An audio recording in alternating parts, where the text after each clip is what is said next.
Bonjour et bienvenue à tous sur cette première vidéo sur la plateforme TryHackMe.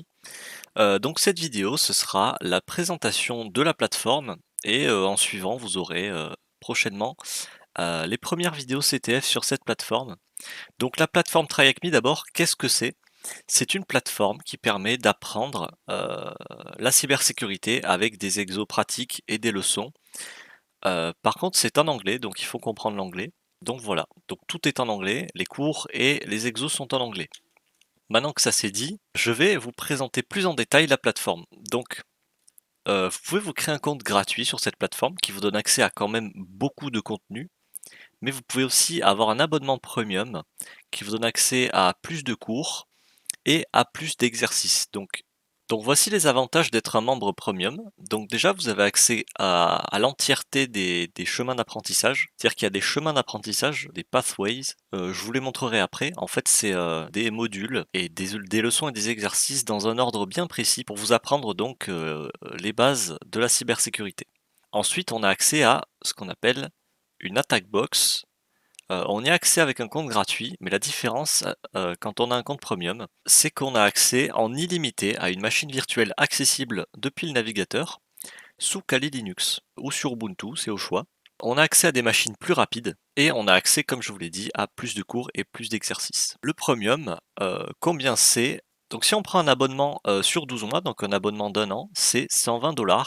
Moi, je l'ai eu en réduction à moins 20%, il me semble. Donc moi, c'était 90 l'année. Je trouve que c'est honnête. Pour ce qu'on peut apprendre sur cette plateforme, je trouve que c'est honnête. Donc maintenant que je vous ai expliqué la différence entre un compte premium et un compte gratuit, je vais passer au dashboard. Le dashboard, c'est donc le tableau de bord. Une fois que vous serez créé un compte, vous aurez accès à ce tableau de bord ici. Qu'est-ce qu'on peut voir dans ce tableau de bord? Donc on a le dashboard. La première chose qu'on peut voir sur donc, le dashboard, le tableau de bord, c'est le chemin d'apprentissage qu'on est actuellement en train de faire. Donc on voit sa progression ici, je suis à 16%.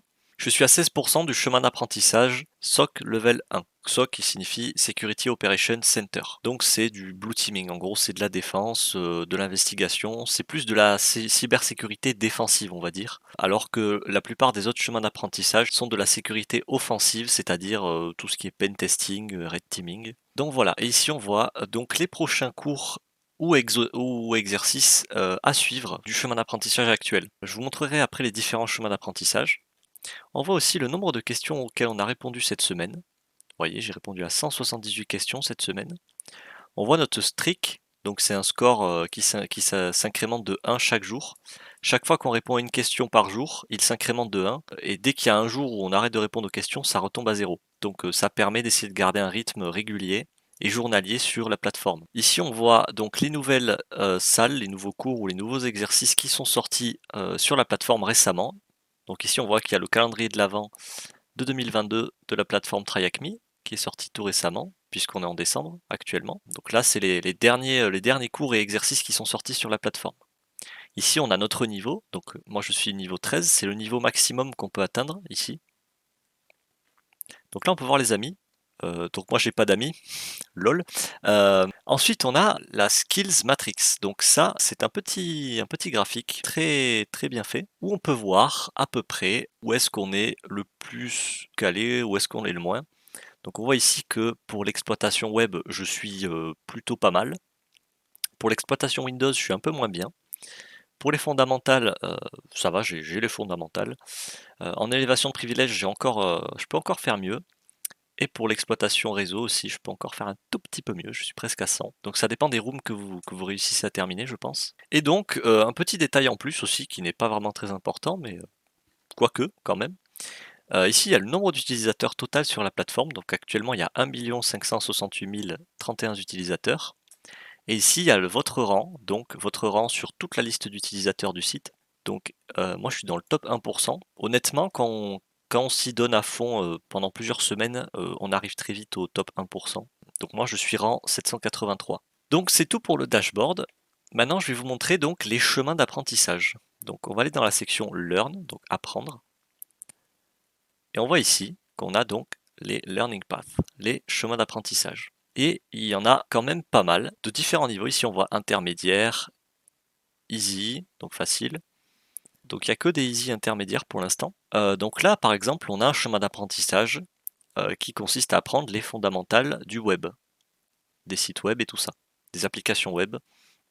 Donc par exemple, si vous voulez en apprendre plus sur les fondamentales du web, vous pouvez suivre ce chemin d'apprentissage-là. Ce chemin d'apprentissage, lui, se focalise sur le pen testing. Ensuite, on a par exemple un chemin d'apprentissage sur de la défense. On a une introduction à la cybersécurité. Dans mes souvenirs, voilà, on apprend dans ce chemin d'apprentissage les différents métiers qu'il existe dans la cybersécurité et on apprend vraiment les bases des bases de la cybersécurité. Donc voilà, il y a pas mal de chemins d'apprentissage. Je les ai quasiment tous faits. Je crois que j'ai juste pas fait ces deux-là ici, puisque moi je m'intéresse plus quand même à la sécurité offensive. Donc vous avez quand même pas mal de chemins d'apprentissage. Par exemple, si on va dans Red Teaming,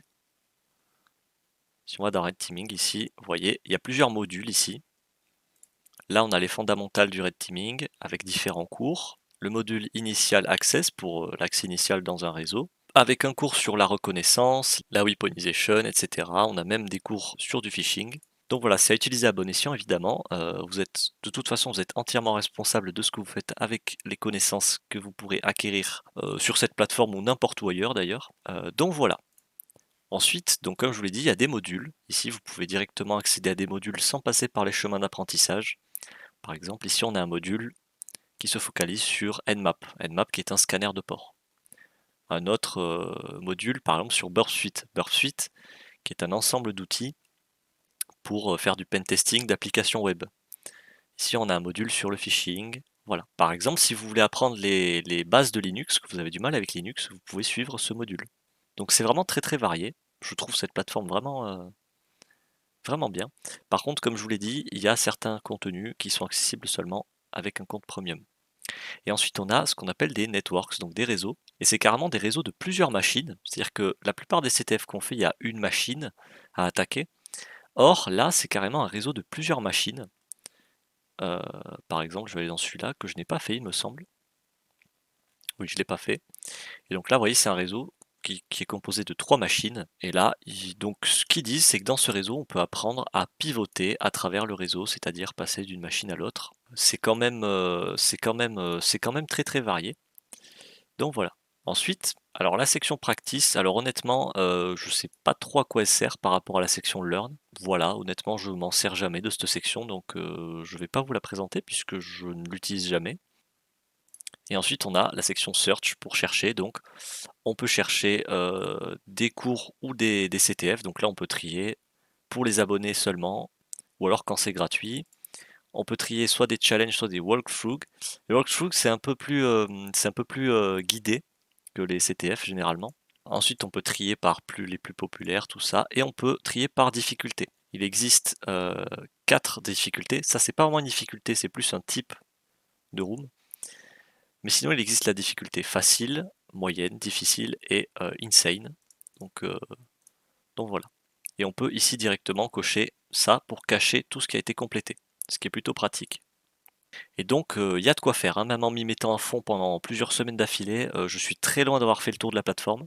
Donc si vous voulez vous amuser un peu, que vous vous intéressez à la cybersécurité, n'hésitez pas. Ensuite, on peut aller dans Compete. Donc là, on a un leaderboard. Donc le leaderboard, c'est tout simplement le tableau des scores. Donc ici, on voit notre rang de la plateforme. On peut voir notre rang sur le mois. Donc sur le mois, je suis 230e, alors que depuis le début, je suis 783e. On peut trier par pays aussi. Donc comme je suis en France, par exemple, je vais voir en France combienième je suis. En France, je suis 40e. Et ce mois-ci, je suis 13e. Voilà. Et ensuite, il y a la section King of the Hill. Alors qu'est-ce que le King of the Hill? King of the Hill, c'est tout simplement une sorte de PVP, c'est-à-dire joueur contre joueur. C'est-à-dire qu'il y a une machine à attaquer et on doit rentrer notre nom d'utilisateur dans un fichier qui est accessible seulement par l'administrateur de la machine. Donc il faut d'abord gagner les droits administrateurs sur la machine. Il faut rentrer son pseudo dans un fichier bien précis pour marquer des points. Et ensuite il faut défendre la machine pour pas que les autres utilisateurs puissent marquer des points. Donc voilà, c'est une sorte de PVP. Honnêtement, j'en ai jamais fait en public. J'en ai fait une ou deux fois avec quelqu'un en privé. Mais pour l'instant, je ne me suis pas trop penché là-dessus. Alors ensuite, il y a une section Workspace. Donc la section Workspace, je ne vais pas m'attarder dessus parce que je ne la connais pas et je ne l'utilise pas, j'en ai pas besoin honnêtement. Et ensuite, on a donc dans Other, on a des ressources. Donc la section, donc cette section-là permet simplement d'acheter des abonnements. On a une section ressources. Donc on a la section ressources ici. On peut trouver pas mal d'articles qui sont en rapport avec la plateforme. Donc voilà, c'est plutôt intéressant. On peut même créer nos propres rooms. Donc vous voyez, on peut créer des CTF en fait ici. Pareil, ça je m'y suis jamais penché dessus, j'ai jamais essayé. Je pense pas avoir encore les compétences nécessaires pour créer mes propres CTF, mais ça viendra sûrement un jour. Et ensuite, on a une section pour les entreprises et pour les écoles, sur lesquelles je ne vais pas m'attarder. Et on a un magasin de vêtements. Bon, ça c'est vraiment si vous êtes fan de la plateforme, que vous voulez acheter des vêtements avec le petit logo de la plateforme, voilà, vous pouvez. Ils ont une boutique de vêtements, sur laquelle j'ai déjà commandé d'ailleurs, et c'est arrivé relativement vite. Il n'y a aucun problème avec leur boutique en ligne. Donc maintenant, on va voir notre profil. Qu'est-ce qu'on peut voir sur notre profil public? Donc sur notre profil public, on a ici notre rang, le nombre de salles qu'on a complétées, donc 315, puisque je suis sur la plateforme depuis quelques mois maintenant, 3 ou 4 mois je crois, le niveau ici, et le nombre de badges. Donc les badges, on peut les gagner en faisant un ensemble de CTF, ou alors avec certains CTF précis, on peut gagner des badges, ou avec certains cours. Donc ici on voit notre pseudo, ici c'est un titre, alors ça c'est un titre que j'ai gagné lors d'un événement, avec des tickets, vous verrez après la section tickets. On peut voir nos badges ici, donc vous voyez, par exemple, ce badge, on peut le gagner en faisant le CTF Mister Robot. Ce badge-là, il me semble qu'on le gagne quand on finit les 3 cours sur Linux. Donc, vous voyez, il y a différents badges selon les cours que vous finissez et selon les CTF que vous arrivez à compléter. On a même des badges pour le record de streak qu'on arrive à faire. Lorsque vous arriverez pour la première fois au streak 7, à 7 jours d'affilée, à un streak de 7 jours d'affilée, vous gagnez un badge. Vous voyez ici, on a accès aussi au réseau quand on a un streak de 7. Au streak 30, on a notre badge, etc. Donc voilà. Ensuite, on a la section Created Rooms, donc moi il n'y a rien puisque je n'ai créé aucun CTF. On peut voir notre activité sur l'année. Donc ici en vert, on a chaque carré vert c'est des jours en fait, et on peut voir combien d'événements il y a eu, donc les questions répondues, etc. Chaque jour. Donc on voit que j'ai fait une pause à ce moment-là. Ça fait quand même 1, 2, 3, ouais non, ça fait quand même presque 5 mois en fait que je suis sur cette plateforme. Et donc on peut voir notre nombre d'événements cette année, donc voilà, le nombre de questions répondues, etc. Et ensuite les tickets, donc ça c'est une section qui n'est utile que lorsqu'il y a des événements. Quand il y a des événements avec des tickets, on peut gagner, vous voyez, des tickets ici. Et quand on a 3 tickets d'un même type, on peut gagner un prix. Donc, vous voyez par exemple, j'ai déjà gagné une carte cadeau de 20 livres sur leur boutique de vêtements. On peut gagner, voilà, j'ai gagné le titre de Red Teamer. On peut gagner un t-shirt, on peut gagner des abonnements, on peut même gagner un point d'accès Wi-Fi Pineapple, donc qui permet de faire du pentesting aussi. On peut même gagner donc un abonnement pour passer l'OZEP. On peut gagner un rubber ducky, vous voyez, on peut gagner pas mal de choses. C'est quand même assez intéressant. Donc voilà, maintenant je vais vous montrer un petit exemple d'une room, d'un CTF, au pif, voilà, Basic Pen Testing, que j'ai fait en vidéo avant d'upload ça là, mais que j'uploaderai après. Donc ici, vous voyez, on a, c'est pas toujours le cas, mais ici on a une vidéo complète qui explique comment terminer ce CTF. Si jamais vous êtes bloqué, vous pouvez lire cette vidéo. C'est vraiment, si vous bloquez, le mieux c'est d'essayer de trouver au maximum par vous-même. Vous pouvez chercher des documentations en ligne, tout ça. Mais vraiment, ça c'est du dernier recours. Si vous n'arrivez vraiment pas, vous pouvez utiliser cette vidéo pour vous aider. Donc là, on n'a qu'une seule tâche, mais des fois c'est divisé en plusieurs tâches. On peut démarrer la machine ici. Ensuite, il faut se connecter à un VPN avec OpenVPN. Donc il y a une room qui explique ça. Donc je vous laisserai chercher dans la section Search de la plateforme. Vous pouvez chercher comment vous connecter au VPN de la plateforme pour ensuite accéder aux machines et faire les CTF. Et donc voilà, ensuite on a des questions auxquelles on peut répondre ou non. Là, il n'y a pas besoin de réponse par exemple. Mais ici, par exemple, quel est le nom du répertoire caché, development, voilà. Donc on a des questions comme ça. Pour expliquer simplement ce qu'est un CTF, ça consiste à récupérer un flag, donc un drapeau. C'est une chaîne de caractères généralement, dans une machine. Et pour faire ça, il faut hacker cette machine, trouver des failles, les exploiter pour arriver jusqu'au compte administrateur de la machine et récupérer le fameux flag. Voilà en quoi consiste un CTF, pour faire simple. Et donc cette plateforme regorge de CTF, d'exercices en tout genre, pas que de CTF, hein, des exercices pour vous entraîner sur Linux, etc. Donc voilà, c'est une plateforme que je trouve vraiment bien. Il existe d'autres plateformes de CTF, mais moi j'ai commencé par celle-là puisque je trouve qu'elle est quand même très adaptée pour des débutants. Voilà, ensuite on peut démarrer, vous voyez, une machine virtuelle ici, la Tagbox, ou une machine virtuelle sous Kali Linux, qui elle n'est accessible qu'en premium il me semble. Donc voilà, donc vous pouvez directement exécuter une machine virtuelle. Si vous n'avez pas de PC sous Linux chez vous, ou si vous n'avez pas moyen d'installer une machine virtuelle sur votre ordinateur, vous pouvez directement ici, hop, faire Use Kali Linux. Je vais vous montrer, Start. Ça met un certain temps. Donc voilà, la machine virtuelle est lancée, on a une machine virtuelle sur Kali Linux. Kali Linux, pour faire très rapide, très simple, c'est une distribution de Linux qui est basée sur Debian, qui est faite exprès pour le pentesting, donc le hacking éthique. Donc voilà, si vous voulez pas avoir l'écran séparé en deux comme ça, vous pouvez simplement cliquer sur View in Full Screen. Voilà. Et là, vous cliquez ensuite sur le moins ici, et là, vous revenez sur cet onglet-là. Alors quand ça charge comme ça, il suffit d'actualiser. Des fois ça bug un peu. Et donc voilà, vous avez une machine virtuelle sur Kali Linux, directement sur votre navigateur en fait, accessible depuis votre navigateur. Et donc vous avez plein d'outils préinstallés qui servent justement pour la plupart des CTF. Pour ceux qui connaissent, on a Nmap, voilà par exemple. On a GoBuster je crois, oui on a GoBuster. Voilà, on a plein d'outils préinstallés de base, je crois même qu'on a Wireshark aussi. Bon, enfin bref, tous les outils qui viennent avec Kali Linux, quoi, qui sont très utiles pour le pentesting.